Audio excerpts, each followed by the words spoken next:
Teman-teman, sebelum kita mulai pelajaran, mari kita berdoa menurut kepercayaan agama masing-masing. Berdoa mulai.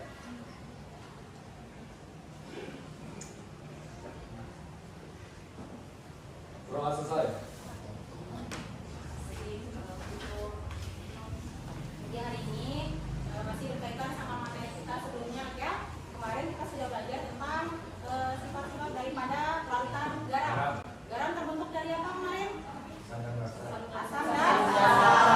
Beberapa jenis garam yang sudah kalian ketahui? Yang pertama apa? Asam dari, garam dari asam kuat dan asam kuat. Yang kedua, asam kuat dan basa. Yang ketiga, asam lemah dan basa kuat. Yang terakhir, asam lemah dan basa. Sifat garamnya ada berapa jenis? Sifat garamnya ada garam asam, ada garam basa. Dan ada garam netral. Kemudian untuk pertemuan sekarang kita punya beberapa tujuan pembelajaran nih. Yang pertama, kamu bisa menghitung pH garam. Kalau kemarin kita masih belajar tentang teorinya saja, sekarang ke perhitungan. Kemudian yang kedua adalah menganalisis jenis garam yang mengalami hidrolisis. Kemudian yang terakhir adalah kamu diminta untuk membuat poster digital. Karena buat poster sebelumnya sudah punya aplikasi Canva semua yang ibu minta kamu download ya? Laptop semua kan? Oke, masing-masing kelompok usahakan untuk punya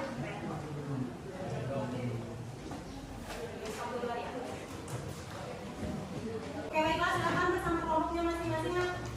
Kelompok yang kemarin masih berlaku ya. Silakan dikuatkan gadgetnya juga. Baik itu HP maupun laptop yang akan digunakan untuk membuat proyek. Nah, sambil kamu mengerjakan, ini adalah panduan untuk membuat proyek ya. Kelas saya dan KPD. Di KPD ini ada pertanyaan, silakan dijawab. Ini pertanyaan yang akan dibuatkan jawabannya ke dalam proyekmu. Oke,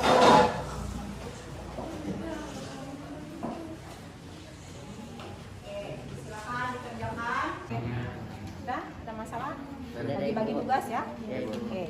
Jadi isi dulu LKPD-nya, baru habis itu dituangkan ke dalam Canva.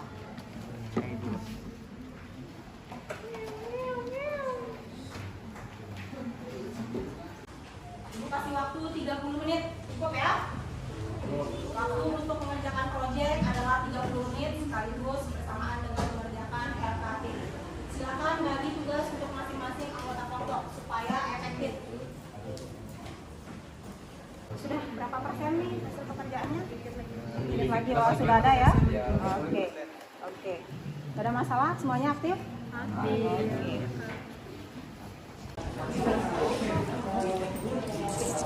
Sudah dibagi? Tidak ada masalah? Boleh sambil buka internet ya? Oke. Aktif semua nih? Aktif. Ibu catat nih siapa-siapa. Oke. Di mana ya? Ya. Oke. Dikasih Canva ya.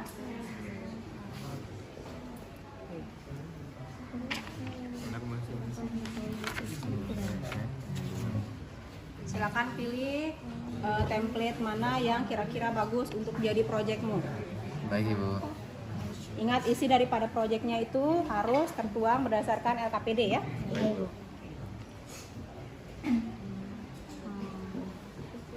Wah bagus banget. Wah ini bagus. Tadi sekitar berapa menit? 30 menit. Sisa berapa menit berarti? Sekarang 5 menit lagi ya. Oke, silakan selesaikan dulu. Sebelum itu, setelah itu kita presentasi. Presentasi masing-masing kelompok. Coba lihat karya kalian. Sudah? Oke, sudah. Kalian sudah sampai mana? Sudah Bu, kita lagi masukkan ini judul-judulnya Ibu sama penjelasannya. Ya, presentasi ya. Siap Bu. Kalian bagaimana? Sudah siap? Sudah siap Bu. Siap banget. Oke. Kita tunggu beberapa kelompok lagi ya. Oke, kok. Bagaimana nama tokonya sudah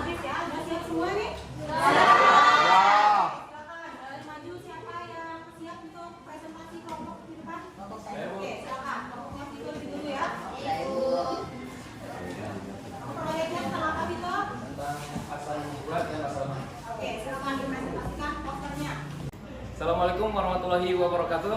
Waalaikumsalam warahmatullahi wabarakatuh. Oke, baiklah, sekarang saya akan mempresentasikan hasil kerja kami. Oke, hasil kerja kami tentang asam kuat dan basa lemah. Terdapat pada LKPD-nya yang harus dicari adalah senyawa yang terhidrolis, nilai tetapan hidrolis, rumus perhitungan konsentrasi ion H+, yang keempat pH.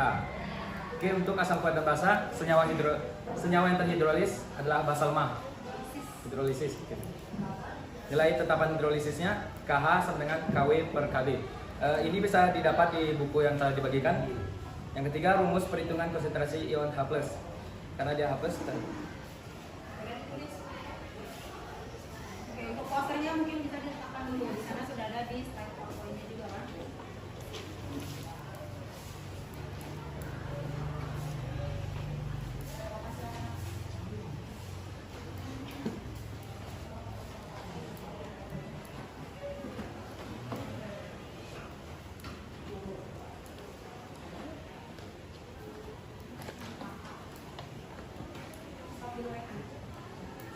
Teman bisa diperhatikan pada rumus yang terakhir. Ini adalah rumus perhitungan konsentrasi ion H+. Untuk yang terakhir adalah yang keempat pH.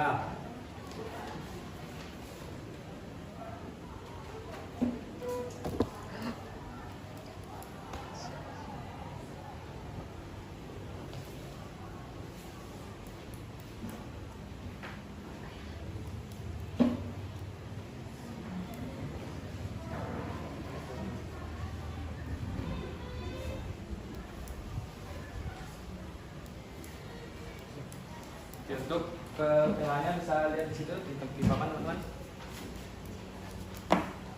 Untuk poster yang kelompok kami buat bisa dilihat pada presentasi pada LCD itu. Oke, saya akan baca. Sudah semuanya?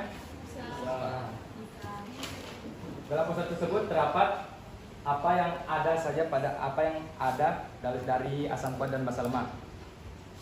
Yaitu pada rumus perhitungan konsentrasi H+-nya terdapat di situ. H+ sama dengan akar KW per KB kali M. M besar itu artinya molaritas garam tersebut. Garam bersifat asam, memiliki pH kurang dari 7. Sifat dari asam kuat dan basa lemah memerahkan lakmus biru, lakmus merah tetap merah, terhidrolis parsial. Contoh dari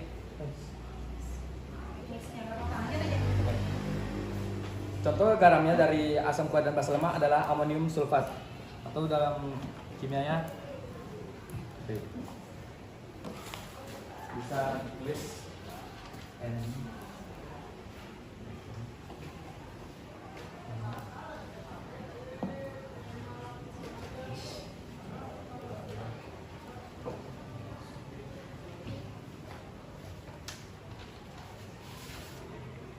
Ini adalah bentuk kimia dari amonium sulfat. Oke, sekian saja presentasi dari saya. Kurang lebihnya mohon maaf. Wassalamualaikum warahmatullahi wabarakatuh. Ya, itu tadi presentasi dari kelompoknya Vito ya. Kelompok berikutnya akan dipresentasikan oleh Romeo. Silakan Romeo. Jadi kelompok kami akan mempresentasikan mengenai hidrolisis garam dari asam lemah dan basa kuat. Jadi asam lemah dan basa kuat memiliki beberapa sifat sebagai berikut, yaitu memiliki tingkat keasaman atau pH yang lebih dari 7, serta menimbulkan kertas lakmus merah, dan jika diberikan pada kertas lakmus biru akan tetap menjadi warna biru. Selain itu, garam dari asam lemah dan basa kuat memiliki ciri yaitu terhidrolisis sebagian atau parsial. Contoh dari senyawanya adalah garam natrium asetat yang memiliki bentuk kimia sebagai berikut.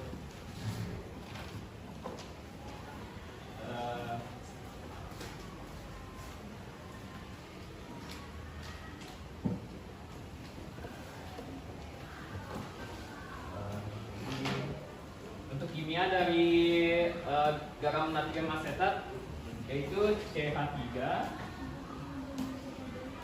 COO, Na. Jadi garam dari asam lemah dan basa kuat memiliki rumus perhitungan konsentrasi ion OH- sebagai berikut, yaitu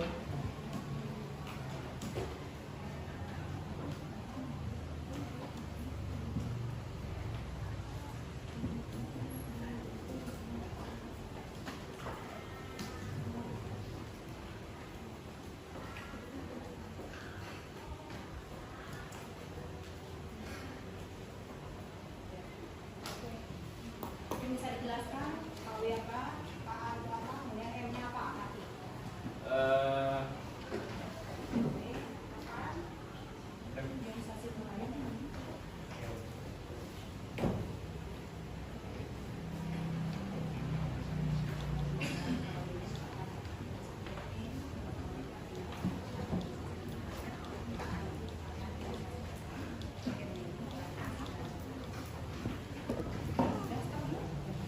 Lanjut. Jadi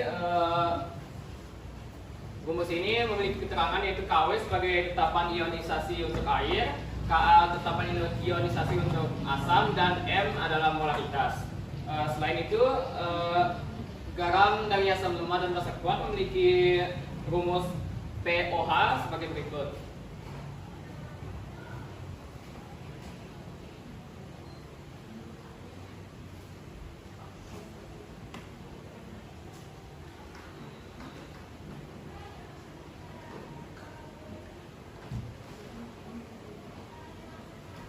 Jadi seperti itu. Oke, terima kasih Raffi. Jadi sekian presentasi dari saya. Apakah ada pertanyaan? Yang namanya ya, silakan. Dika, saya.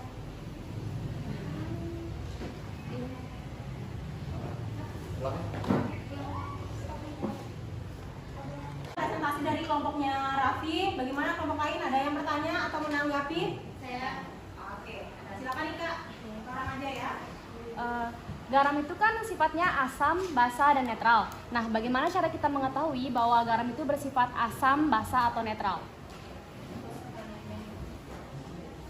Jadi jika kita ingin mengetahui bahwa garam itu bersifat asam, basa, atau netral, pertama tentu saja kita dapat melihat dari hasil uji laboratorium. Yang kedua, kita dapat melihat sifatnya dengan melihat komponen penyusunnya. Jika garamnya bersifat asam kuat dan memiliki basa yang lemah, maka garam itu akan memiliki sifat asam. Sedangkan jika garamnya memiliki asam yang lemah dan basa yang kuat, maka garam itu akan bersifat basa. Oke. Bagus pertanyaan. Bagaimana Ika? Oke, ada lagi? Gak ada ya? Oke, terima kasih Raffi. Silakan ditutup nak. Sekian presentasi dari saya. Terima kasih atas perhatiannya. Wassalamualaikum warahmatullahi wabarakatuh. Anggota kelompok sudah maju ya, semua kelompok sudah presentasi. Silakan sekarang siapa yang bersedia untuk menyimpulkan pembelajaran kita hari ini? Saya, Bu. Nabil atau Sasa? Sasa aja ya. Saya, Bu. Oke. Ya. Oke, terima kasih atas kesempatannya. Baik, kali ini saya akan menyimpulkan mengenai pembelajaran hari ini. Yang pertama-tama, seperti yang kita ketahui ada beberapa jenis garam yang berasal dari yang pertama asam kuat dengan basa lemah, selanjutnya asam lemah dengan basa kuat, dan asam lemah dengan basa lemah. Dilihat dari yang pertama, senyawa yang terhidrolisis, garam yang berasal dari asam kuat dan basa lemah akan menghasilkan basa lemah, sedangkan pada asam lemah dan basa kuat akan menghasilkan asam lemah. Selanjutnya kemudian yang ketiga, yang kedua, rumus perhitungan konsentrasi ion hidroksida dan ion H+, untuk asam kuat dengan basa lemah, rumusnya adalah H+ sama dengan akar dari tetapan hidrolisis air dibagi tetapan hidrolisis ionisasi dikali molaritas partikel. Selanjutnya untuk asam lemah dengan basa kuat, OH negatif sama dengan akar dari tetapan hidrolisis air dibagi tetapan hidrolisis asam dikali molaritas partikel. Kemudian untuk asam lemah dengan basa lemah ada dua rumus yang digunakan tergantung apakah dia menjadi asam atau basa. Kalau untuk asam atau H+, maka rumus yang digunakan adalah akar dari tetapan hidrolisis air dibagi tetapan hidrolisis Kb maksud saya dikali tetapan hidrolisis asam. Selanjutnya untuk ion OH negatif sama dengan tetapan hidrolisis air dibagi KB dikali dikali molaritas partikel. Berdasarnya diakarkan. Sekian, terima kasih. Oh ya, dan yang terakhir untuk dari tingkat keasamannya atau pH-nya, untuk asam kuat dan basa lemah pH-nya adalah negatif logaritma H+. Kalau untuk asam lemah basa kuat, OH sama dengan negatif logaritma OH negatif. Untuk asam lemah dan basa lemah bergantung dari keadaannya. Terima kasih. Ulang sedikit ya, penguatan dulu sedikit. Dari sekian garam ada berapa jenis yang sudah kita pelajari? 4, 1, 2, 3, 4. Yang pertama garam apa? Berasal dari asam kuat dan basa kuat. pH-nya bagaimana? Tadi kan kita belajar menentukan pH kan? pH-nya bagaimana? Karena dia asam kuat dan basa kuat, maka dia sifatnya netral. Kalau netral maka pH-nya sama dengan 7. Oke, garam yang kedua. Garam yang berasal dari asam kuat dan basa lemah. Maka sifat garamnya apa? Bergantung pada yang kuat. Maka asam atau basa? Asam. Karena dia asam, maka konsentrasi H+-nya bisa dihitung dengan menggunakan rumus KB kali molaritas garam yang tadi sudah kalian presentasikan. Ya. Kemudian garam yang ketiga, garam yang berasal dari asam lemah dan basa kuat. Maka sifat garamnya apa? Basa. Basa. Kalau basa, maka yang berperan adalah komponen OH-. Jadi rumusnya adalah KW per Ka dikali molaritas garam. Tadi sudah kamu presentasikan. Kemudian yang terakhir, garam yang berasal dari sama-sama lemah, asam lemah dan basa lemah. Lalu sifat garamnya bagaimana? Tergantung. Kalau Ka-nya lebih besar daripada Kb, maka sifat garamnya adalah asam. Kemudian kalau Ka lebih kecil daripada Kb, maka sifat garamnya adalah basa. Paham sampai di sini? Kemudian bagaimana kaitannya antara konsentrasi H+ dengan pH? pH sama dengan negatif logaritma dari konsentrasi H+. Jadi konsentrasi H+ di sini kamu peroleh dari, paham ya? Oke. Untuk mengetes pemahaman kalian, ibu kasih kalian soal, dikerjakan 5 menit. Jangan ada yang mencontek ya. Oke. Soalnya itu ada di bawah RKPD yang sudah ibu bagi tadi. Kerjakan 5 menit. Silakan menggunakan buku masing-masing.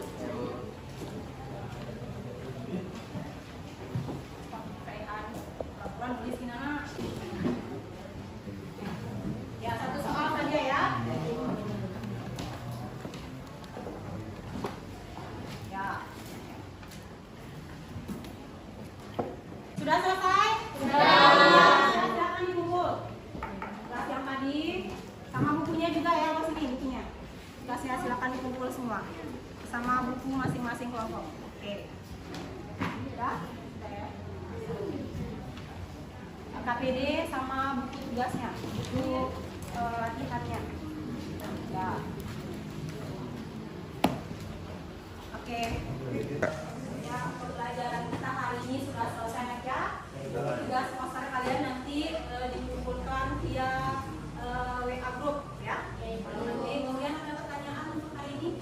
Untuk hari berikutnya kita lanjut ke latihan soal di depan ya. Oke. Kalau tidak ada pertanyaan, ibu akan akhiri sampai di sini. Sampai jumpa minggu depan. Jangan lupa belajar di rumah. Dan tetap jaga kesehatan ya. Ketua kelas bisa pimpin doa dulu, kita tutup pelajaran kita hari ini. Siap, siap.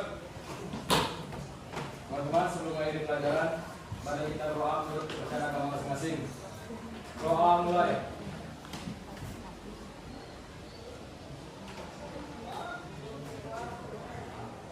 Doa selesai. Beri salam.